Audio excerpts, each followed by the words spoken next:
Okay, so you own a gym. Recurring monthly revenue, members who pay automatically whether they show up or not. A business built around something people genuinely want. It looks like one of the most elegant models in small business. Predictable income, a community that loves the place, and equipment that keeps working long after you've paid for it. And yet gyms fail constantly. And the ones that survive are usually run by an owner who never leaves the building. By the end of this, you'll understand the single number that quietly destroys gym businesses, why your members leaving is more expensive than you think, why the business model contains a genuinely uncomfortable contradiction, and why you can be full of happy people and still be sinking. Let's start with the fundamental structure, because it explains everything that follows. A gym is a fixed cost business. Your rent is fixed. Your equipment financing is fixed. Your insurance, utilities, and base staff salaries are fixed. Whether you have 200 members or 500, most of your costs barely move. That's the good news and the trap simultaneously, because it means you have a break-even point, a specific number of members you must have before you earn a single dollar. And for most facilities, that break even sits somewhere around 250 to 400 active members. Here's the math in its plainest form. If your fixed monthly costs are $15,000 and your average member pays $50, you need 300 members just to reach zero. Member 301 is where your profit begins. Every member below 300 is a loss. And notice how unforgiving that structure is compared to most businesses. A restaurant with a slow week sells less food and buys less inventory, so its costs fall alongside its revenue. A gym with fewer members still pays the same rent on the same square footage, still finances the same rack of machines, still heats and lights the same room. Your costs are almost entirely disconnected from your revenue, which means every lost member drops straight through to the bottom line with nothing cushioning the fall. So the entire viability of your business rests on holding a member count above a line permanently in a market where members leave constantly. Which brings us to the number that kills gyms. It's called churn, the rate at which members cancel. And in fitness, it is brutal. Annual member churn in the industry commonly runs somewhere between 30 and 50%. Read that again. A gym with 1,000 members can lose 300 to 500 of them in a single year and must replace all of them just to stay exactly where it started. You are not running a business that grows by adding members. You are running a business that must add hundreds of members annually to avoid shrinking. Industry analysts describe this as leaky bucket syndrome, and the arithmetic is merciless. With 400 members and 10% monthly churn, you need 40 new sign-ups every single month simply to hold steady. Even at healthier rates, the treadmill never stops. Data from the coaching gym sector shows an average facility of around 122 members needs roughly 4 new clients a month at 3% churn and 6 a month at 5% just to tread water. The same data found the average group gym adds about 5 clients monthly and loses about 3, netting 2. That's not a growth business. That's a business running at full speed to stand still, where one bad month of sales or retention puts you underwater. Now here's why churn is so much more expensive than it looks. Acquiring a new member costs money, commonly somewhere around $60 to $120 in marketing spend depending on your market. Retaining an existing one costs a fraction of that, perhaps $10 to $20 a year in engagement effort. Industry estimates consistently find it costs 5 to 7 times more to acquire a member than to keep one. So every cancellation doesn't just remove future revenue. It destroys the acquisition cost you already spent and forces you to spend it again on a replacement. When a member quits after 2 months, you may never have recovered what you paid to get them in the door. You paid to acquire, you paid to onboard, and you started over before the investment returned anything. Worse, this damage is largely invisible in the numbers most owners watch. If you're tracking new signups, the dashboard looks healthy. People are joining every week. The bleeding happens quietly on the other side, one cancellation at a time, and it tends to creep up gradually rather than announce itself.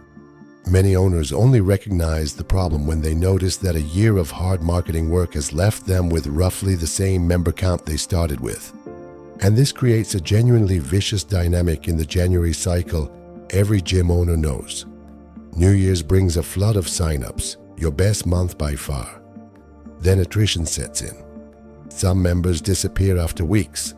Others linger long enough to be charged a few times, then cancel. By spring, a large share of that January class is gone, and you're back to hunting.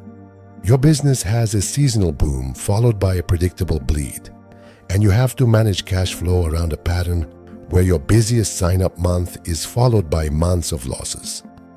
Now let's talk about the contradiction sitting at the center of the gym business model, because it's uncomfortable and it's real. Your economics work best when members pay and don't come. A facility physically cannot serve all its members at once. The model depends on a large fraction of people not showing up.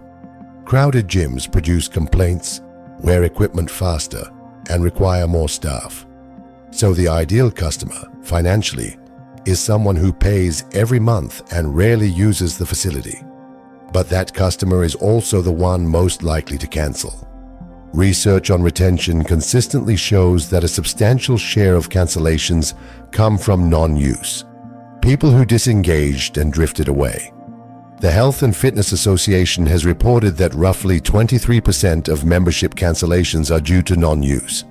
Survey work in the sector has put the combined annual cost of poor retention and missed appointments at close to 6 figures for a typical mid-sized studio, money that simply walks out the door without any dramatic event to mark its departure. So the member who's most profitable this month is the member most likely to be gone next quarter. You cannot simply harvest absent members, because absence is the leading indicator of cancellation.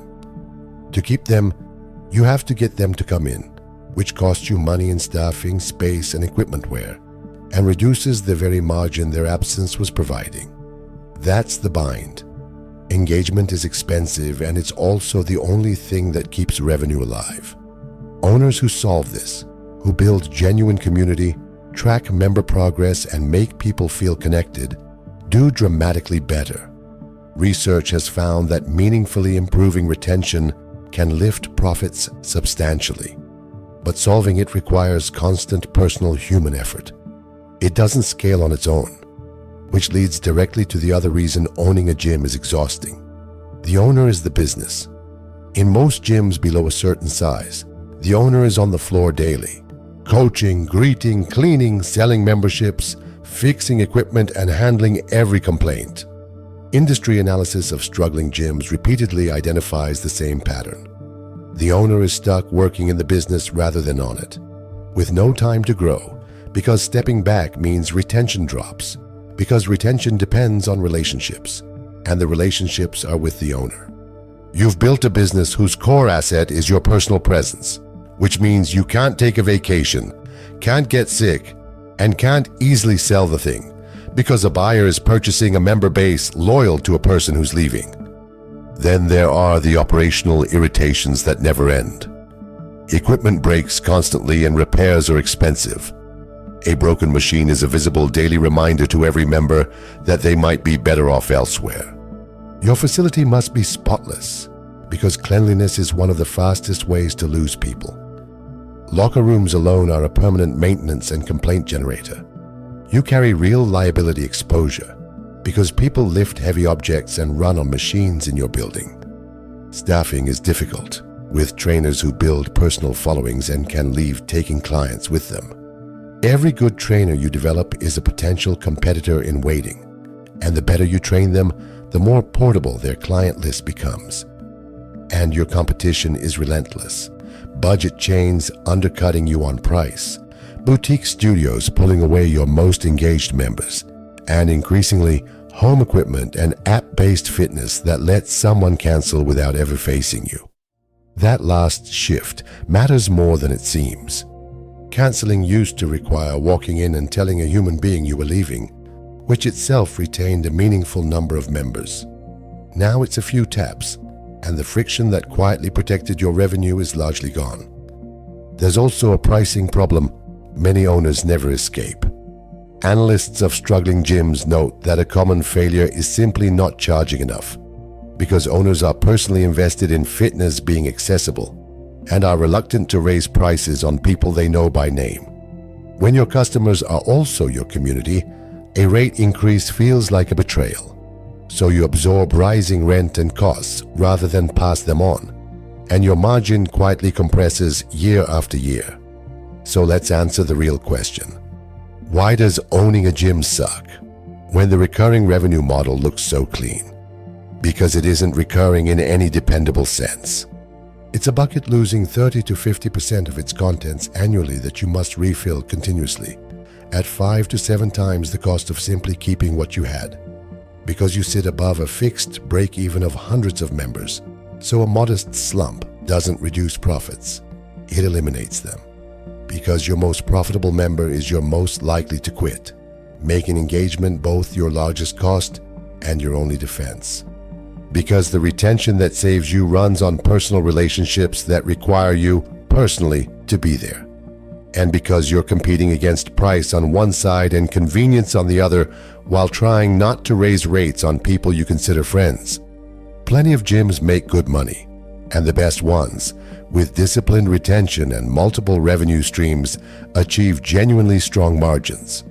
But they get there by treating the business as a retention operation that happens to have weights in it, not a room full of equipment that collects fees.